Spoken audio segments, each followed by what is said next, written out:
This is the Onion News Network, telling you what we want you to know.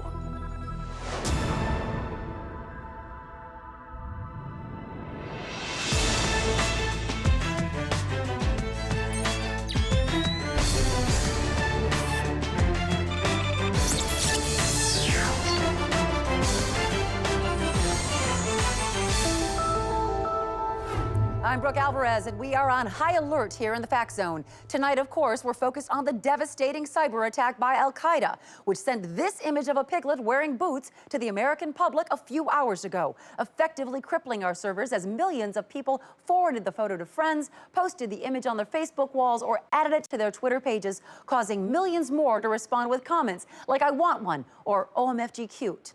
Police in hundreds of cities are struggling to maintain order in the midst of internet outages that are disabling traffic signals, ATMs, hospital databases, and hundreds of other services. Joining me now to help walk us through this is General Theodore Cotty from the Pentagon and Todd Grant from the White House. Gentlemen, thanks for taking the time to speak with us. Mr. Grant, did the administration have any advance warning on this, any chatter? Unfortunately not, Brooke. I was first alerted to the cyber attack at 4:51 p.m. today when a member of the National Security Council ran into my office with his laptop saying, "Oh my God, you have to look at this, it is so adorable." Now, General Cotty, how was Al-Qaeda able to pull off an attack of this magnitude? Well, our intelligence suggests their initial strike targeted a weak point in America's cyber defenses. 45-year-old stay-at-home mom Marianne Halberstroff of Jacksonville, Florida, who's been known to forward up to 12 chain emails and make over 40 Facebook posts about Farmville every day. So, the perfect target. Right. Within minutes of receiving the boot-wearing piglet from Al-Qaeda, she had sent it to more than 2,000 people, including her tropical fish-themed Yahoo group and everyone she was on the PTA with 6 years ago. Yes, thank God the piglet was not wearing a little hat, or the damage could be far worse. And how is President Obama responding to this attack? Well, as a defensive maneuver, he ordered the Pentagon to create a script that automatically loaded a photo of a nude elderly woman whenever the piglet photo was clicked on. Unfortunately, many citizens found it funny to send that to their friends as a prank. When we pulled it down, the nude elderly woman image was spreading 7 times faster than the piglet. All right. Now, Al-Qaeda claimed credit for the attack a few hours ago in a video released to Al Jazeera. Let's take a look at that.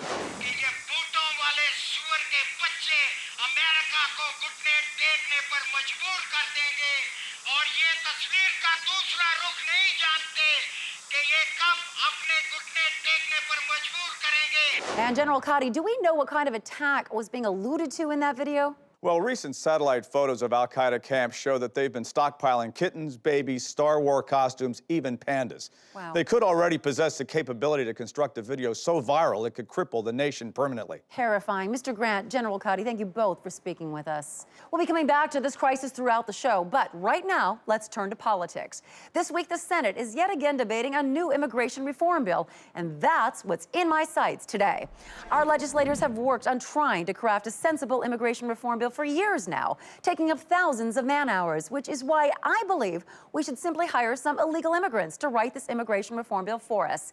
It just doesn't make sense for American taxpayers to be spending millions of dollars a year on the salaries of congressmen and senators debating this issue, when we could get a couple of guys from Ecuador or wherever to bang out the bill for about $6 an hour. President Obama, listen up. All you have to do is get a truck, drive down to any big hardware store, pick up a few guys from the parking lot, then drive them back to the Capitol building. Give them some paper and a pen and maybe a glass of water. Let them do it. These guys do good work, I promise. All right, now it's time for a tragic update in the story of Luke Unger, the 16-year-old from Wilmette, Illinois, who disappeared last week. The search for Luke ended today after authorities discovered his body floating face down in a local bathtub. 42-year-old Pete Dufresne, who lives near the bathtub, told reporters he spotted the teen lying motionless in the water and quickly called police.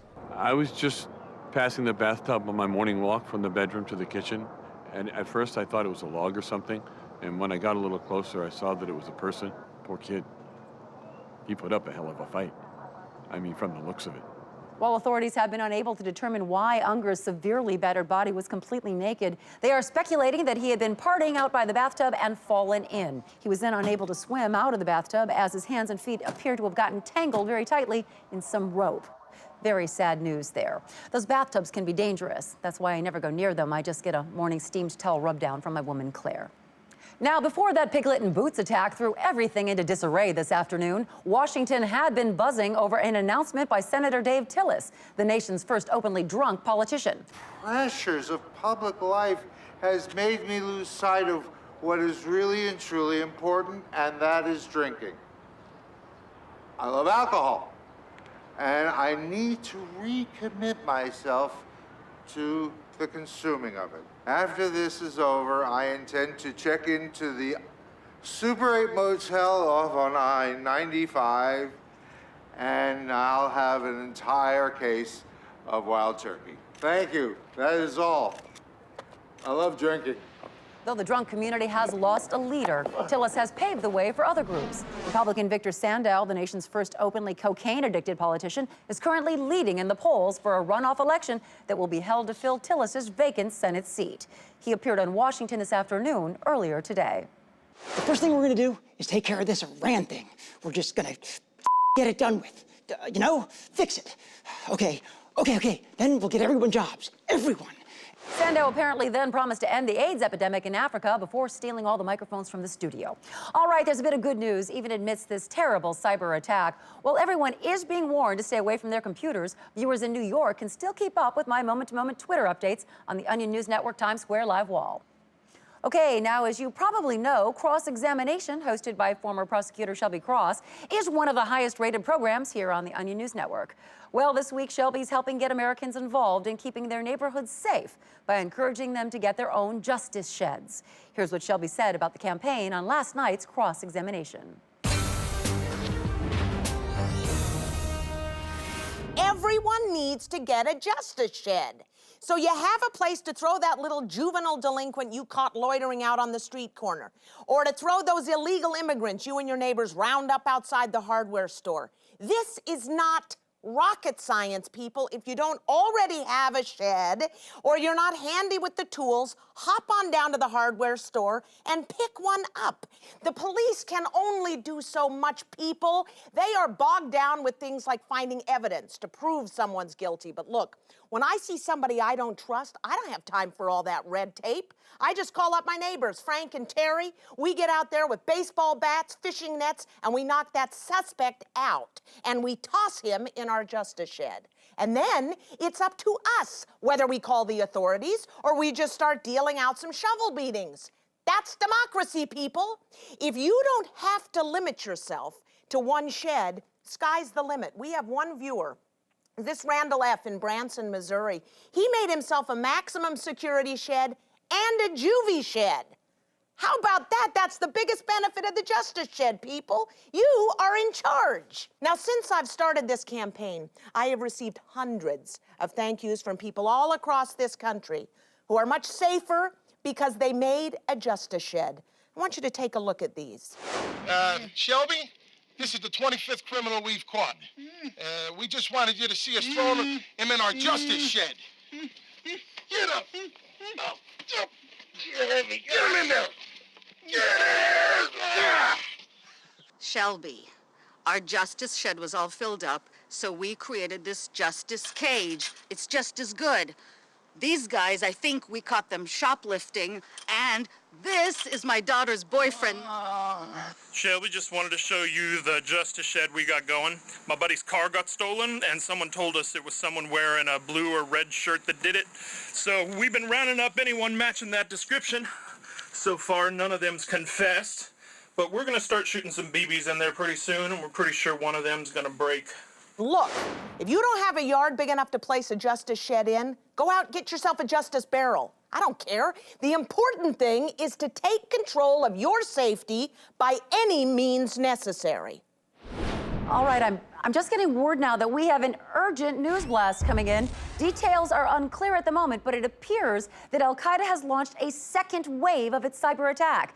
This animated video of the Piglet in Boots now wearing ballet shoes and doing a crudely animated routine to dance with the Sugar Plum Fairy, which the Piglet is also singing in a cute Piglet voice. This devastating video has reportedly overloaded all remaining internet servers. I repeat, the United States is now without internet service. I don't want to cause a panic, but I urge you to stockpile food, barricade your home, and mentally prepare to kill your neighbors and family members should they turn on you. We'll be back in a moment. You're back in the Fact Zone. I'm Brooke Alvarez. If you're just joining us, a terrorist cyber attack has shut down the internet nationwide. We're getting word that with no more access to blogs or social networking websites, people are now taking to the streets to broadcast their inane opinions. The new Arcade Fire track is pretty derivative. Locavore is by far the best iPhone app. Eat locally, guys. No way, man. You gotta slow smoke a brisket for at least 17 hours. And use cedar chips. We'll continue to keep you updated on this crisis, but right now we have some breaking news coming into us from Wilmette, Illinois. Authorities there are reporting a second teenager's body has just been pulled from the bathtub at 119 Sycamore Lane. This time a 17-year-old named Rebecca Roberts. We are speculating that Rebecca saw Luke flailing in the water and jumped in to save him, perhaps underestimating the depth of the water.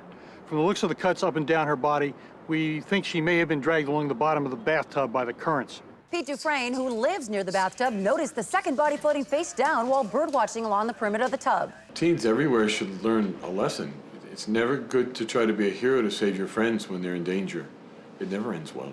Police say Rebecca's death is the 8th accidental drowning to occur in the bathtub this year. We simply don't have the resources to post an officer at that tub 24 hours a day. We put up a sign, but it keeps getting vandalized. Such an awful story. If I was less professional, I'd probably be choked up right now. Okay, let's go over to Tucker Hope at the Recon Wall for our daily briefing. Tucker. Thank you very much, Brooke. It's a frightening time to be alive, but I feel safer just knowing that I'm here with you. Let's start off in Minnesota, where yet another celebrity sex tape has surfaced. This time, the steamy tape is an audio recording of radio star Garrison Keillor seemingly engaged in a variety of sex acts. The website Radar Online posted this 7-hour-long recording on their website this morning, and we have a clip here. All these fresh things coming out of the garden, the rhubarb are ripe, and people picking rhubarb now for weeks they've been, and strawberries. Keillor has so far made no comment about the tape, which at one point includes the prairie home companion Naughty Boy narrating a day in the life of a turn-of-the-century homesteader while he is believed to be receiving oral sex from 2 women. Take a listen. His mother was hanging up pots and pans after the noon dinner. The day was Friday. Oh, naughty. Don't stop. She would sweep the floor with a broom. Keep going. Let's go to St. Petersburg, Florida now, where the FDA has linked the deadly E. coli outbreak there to several employees not washing their hands after using the bathroom. FDA spokesman Steve Hoyer addressed reporters this afternoon. Take a look. I would like to, urge the American people to go ahead and wash their hands after handling their own feces. Because honestly, and maybe you don't know this, it's not safe to eat human feces. Wherever you are, wherever you're sitting, get up and go wash your hands with soap. And now moving on to Alabama, the safety of genetically modified food is once again being called into question after an ear of corn begged for death.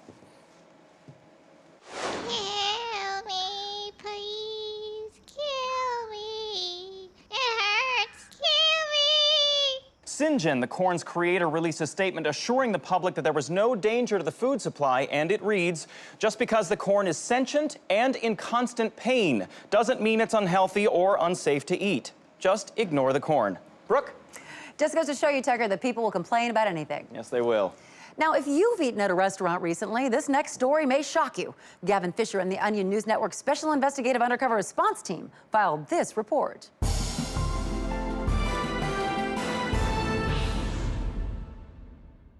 Every day, millions of Americans eat out at restaurants where seemingly nice waitresses charm and enchant them with their warm smiles and playful small talk. But are these waitresses truly nice, or are they using their feminine wiles to manipulate you, the customer, into leaving larger tips? We decided to put one subject to the test, Lindsay Kolb. Lindsay happens to work at the cafe I frequent often. She always appears to be exceedingly attentive to me and consistently remembers the way I take my coffee. But does that mean she thinks our relationship is special, or is this how she treats every customer who sits at one of her tables? The Special Investigative Undercover Response Team decided to find out.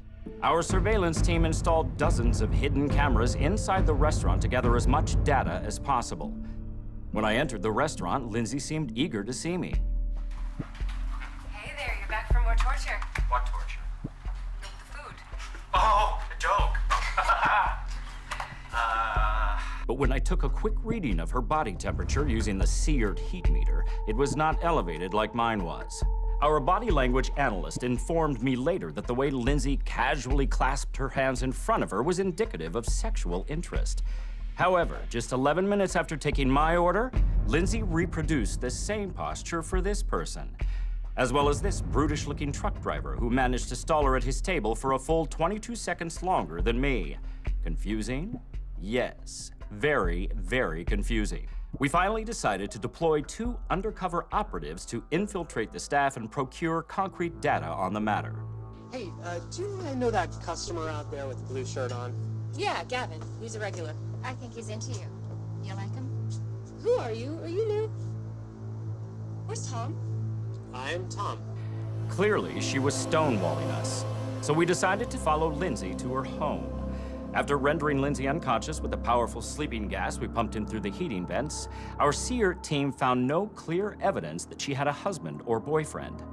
We'll keep an eye on Lindsay and her type until we find out why she won't return phone calls when she's not seeing anyone. For the Special Investigative Undercover Response Team, I'm Gavin Fisher.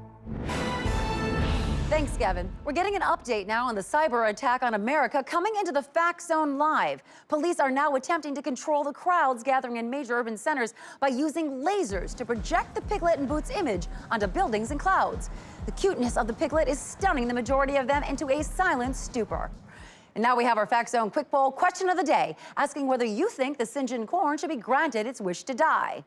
All right, the Fact Zone will be back in a moment.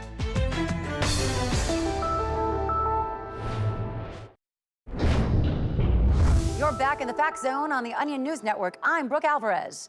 Now, occasionally we like to shift our focus from the world's newsmakers to you, the little people. Today's Eye on the Nation comes to us from local affiliate WONN5 in Pennington, Illinois.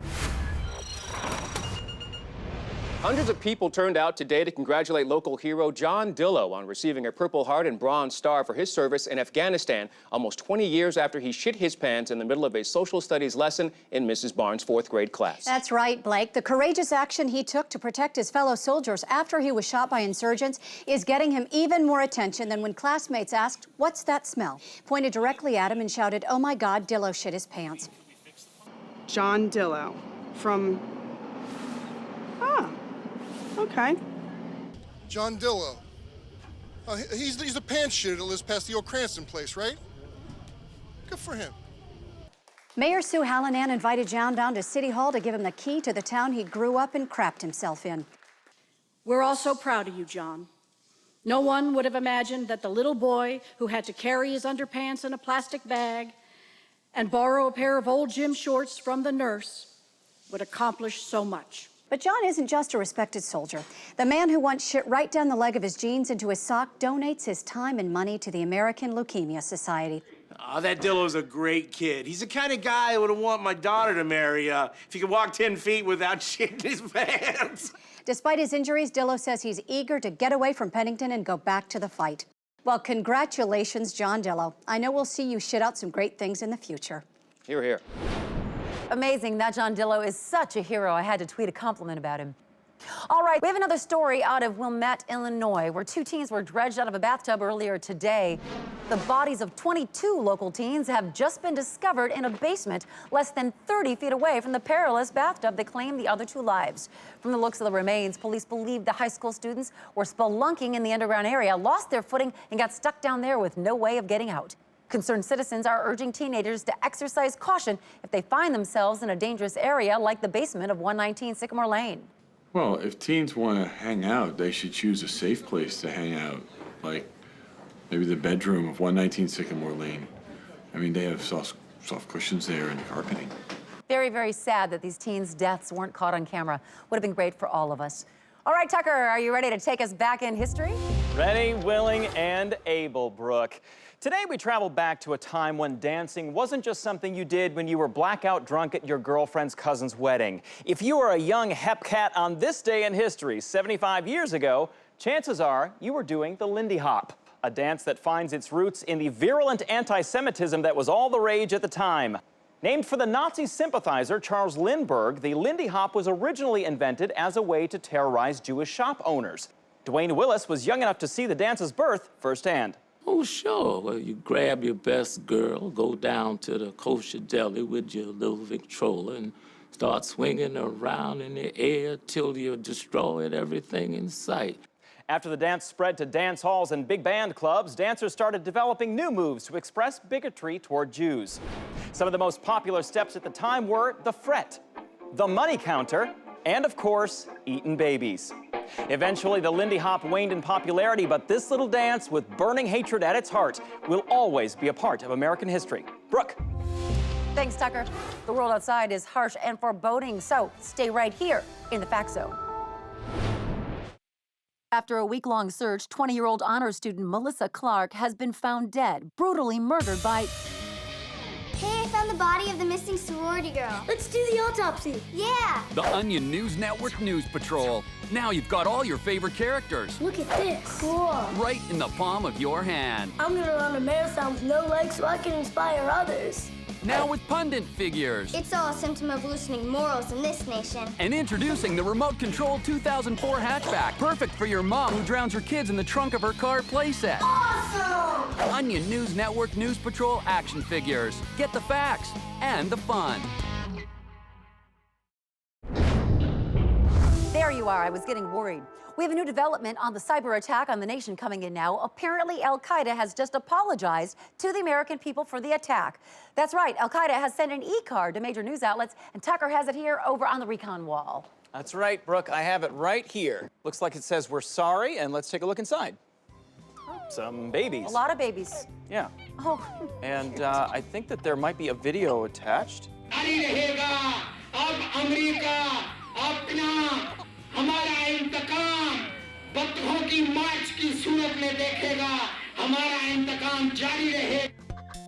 Oh, how cute!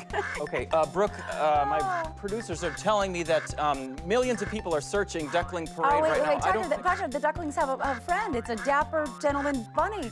Oh, this is too cute. I've got to tweet Thomas about it. No, I don't think that's a good idea. It's going to take a minute. It's no big deal. No!